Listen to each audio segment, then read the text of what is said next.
Okay. Today's the topic it's third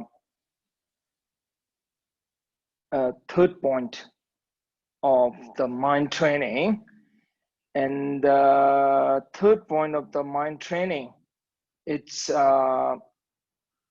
about transforming the adversity into the path of the enlightenment. So that is the third point. So as you can see in the text, in the third point of the mind training into the text, as you can see that it said that when all the world is filled with the evil, transform adversity into the path of the enlightenment, drive all blames into one, and meditate on the great kindness to all. As you can see that in the root text of the 7th point of the mind training. So here the third point of the mind training, it talks about the changing our perspective. So it's very important to understand that the one thing that in the mind training, it's very much about the changing our perspective.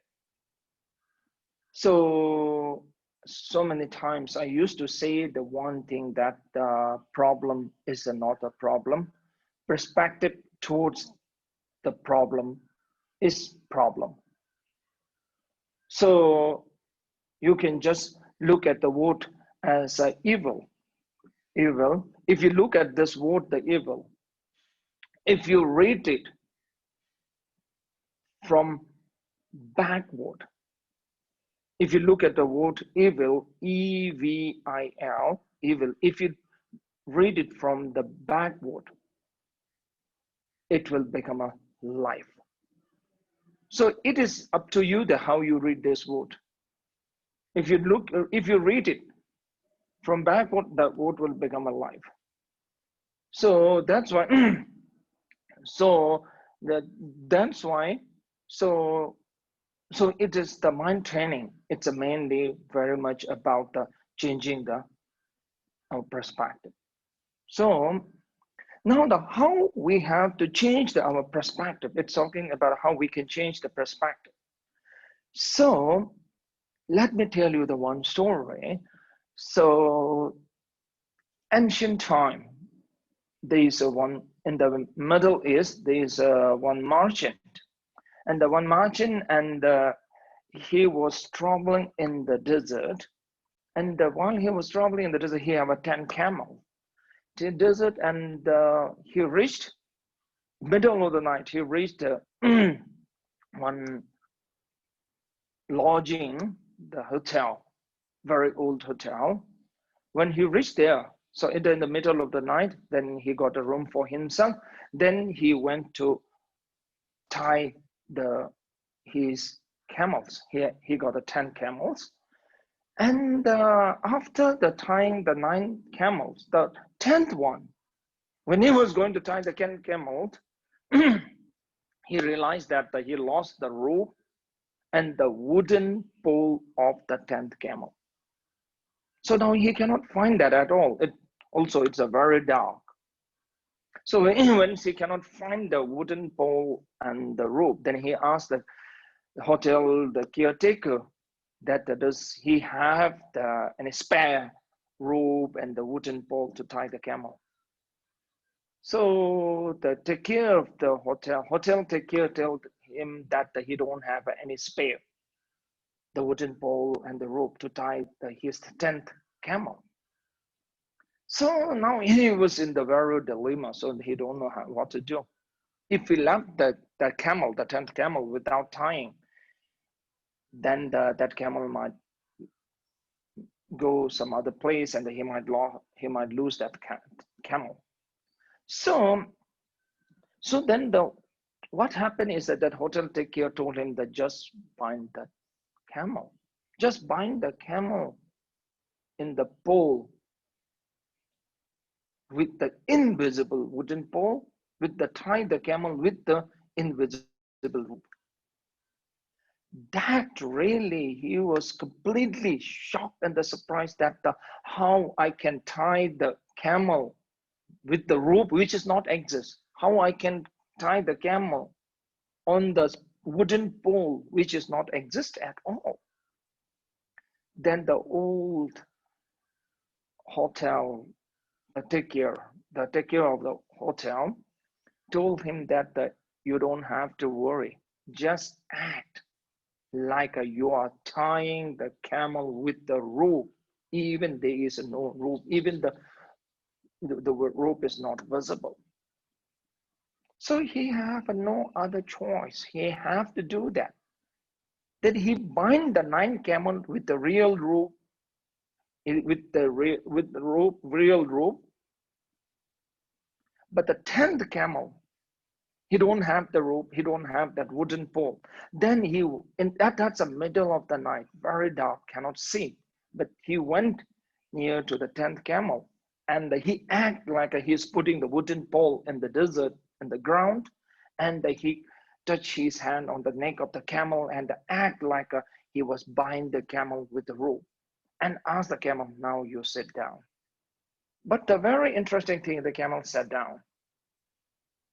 And the camel sat down and he went back and his room and he slept. Next morning when he wake up, he was so amazed to see that the 10th camel, which is not bind with the rope, which is not exist at all. So he saw the 10th camel also sitting on the ground like the rest of the camel. Then he just untied all the 9 camel and asked them to stand up. They all stand up.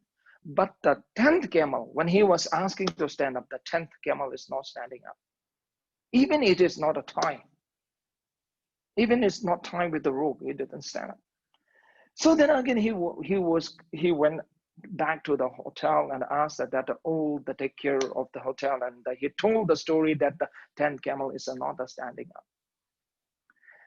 Then the old man told him that to untie the camel. So he told her, how can I untie the camel? There is no rope at all. The 10th camel, which is not tied by the rope, there is no rope at all on the neck of the 10th camel.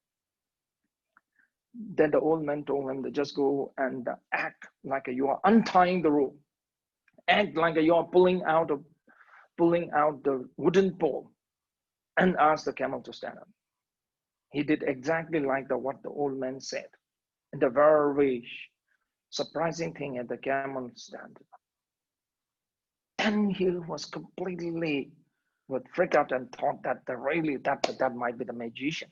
That old man might be the magician. And he went to that old man and told him that, are you a magician? You did this very magic on my 10th camel.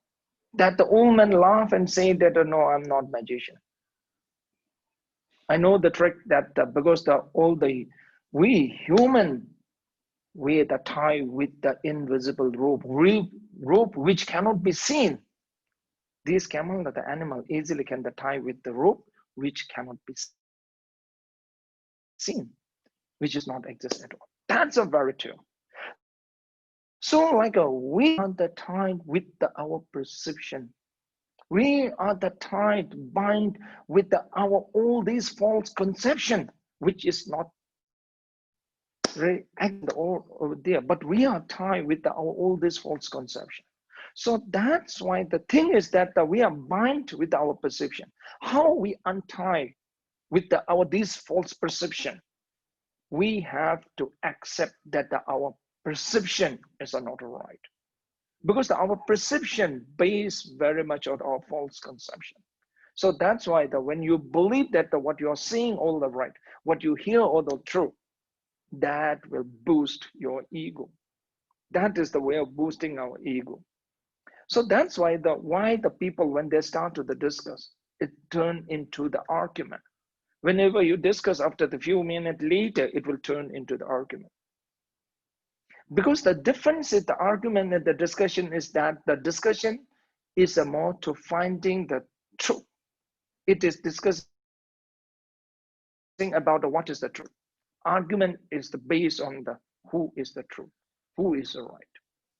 Discussing more into what is the right. Argument is the who is the right. So that's why argument comes from the ego. Discussion comes from the finding the truth. So that's why that we have to change the perception. Now the second thing is that in the here it talks about the not only the changing the perception, we have to overcome the adversity. Now here you will see that the two different type of the adversity, internal or external. Internal adversity mainly our oldest destructive emotions like anger, jealousy, ego, all this the destructive emotion, we have to overcome that. First, to overcome, the first step of the overcoming the destructive of the emotion is the alertness. Alertness is a very important. Whenever you generate the anger, you should know that you should be alert that anger have arisen. Whenever the ego, whenever you generate the ego, alertness is a very important, that the like a ego, you should be alert that the ego have arisen. So alertness is a very important. So that's why there is a one very famous the Japanese Zen story. The Zen story that there was two monks. They are going back to their temple after visiting a town, and they reached bank of the river. When they reached the bank of the river, the both of the monks saw the one very young and a very pretty and very beautiful girl standing in front of that river, and they could not cross the river and just got scared of the river. Then the young monk, he just carried that beautiful girl on the back of his shoulder and crossed the river and the left side of the bank. Then they went back to the monastery, their temple. After going back to the temple's hours, the senior monk didn't keep the silence. After walking the 3 miles, when they reached near their temple, the senior monk broke his silence and told the young monk that what you did is not right.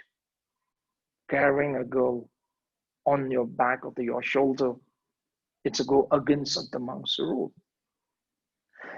Then the young monk told the senior monk that I left the girl side of the river bank.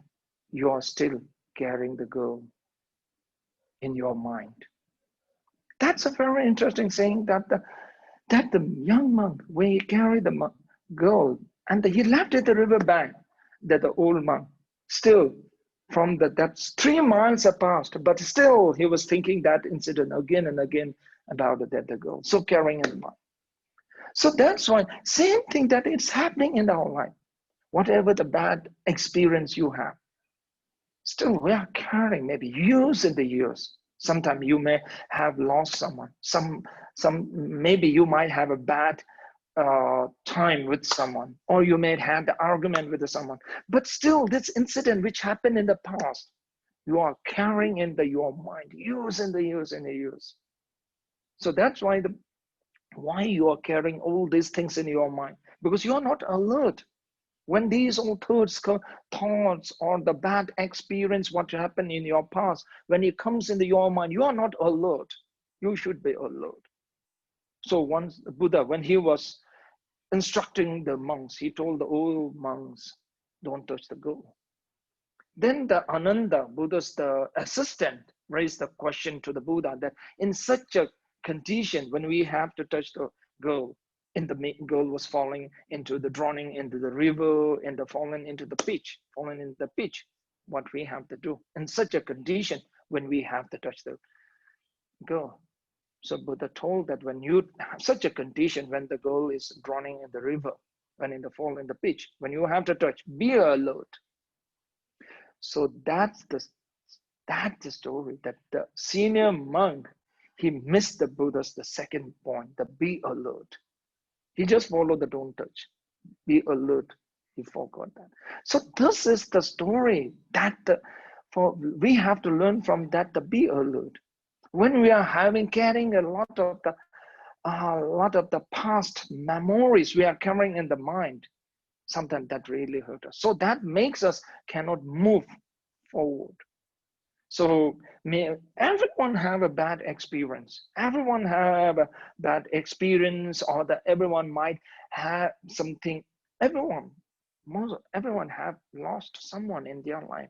Maybe their dear one, friend, or everyone have lost someone. But when we lost, that is a loss. We don't have to carry what we have lost in the so many years in our mind. So that's why the second point is talking about that to be alert, that whatever thoughts comes in our mind, when you feel that unnecessary thought or the destructive emotions comes in our mind, we just have to leave that on the side.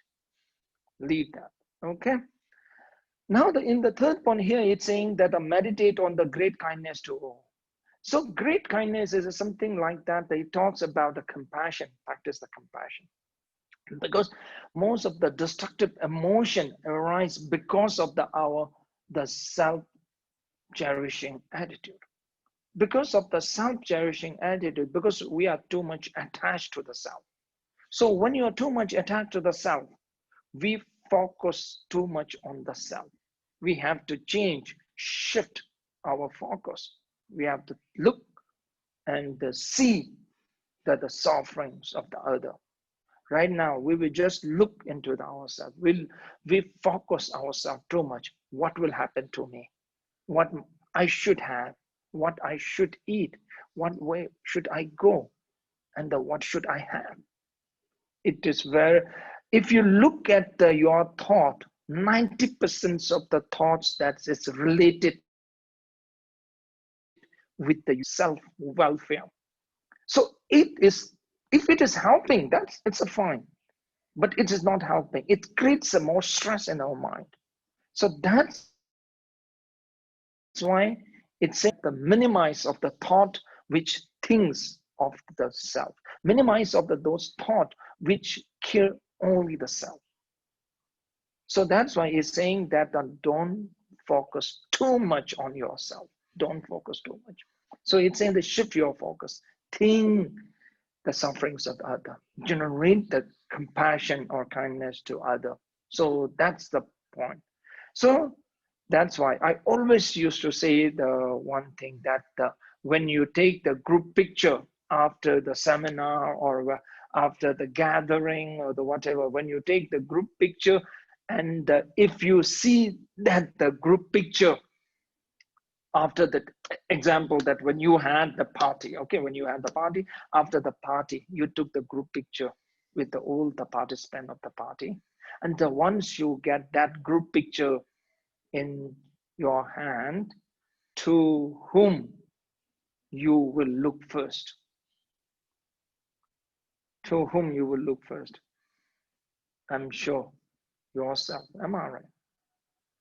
I'm sure you will look at yourself and you will look at that group picture, that how you looks in that picture. If you looks good in that group picture, I'm sure you will keep that. If you don't look good in that group picture, you will delete that picture. Even your friends or your family looks nice in that group picture. So that is showing that we are too attached to the self. We are too much focusing on the self. So that's why, so to shifting the focus, that it teach about the meditating on the great kindness to all. Okay, thank you. Thank you so much. Okay, today we'll stop here. Thank you so much.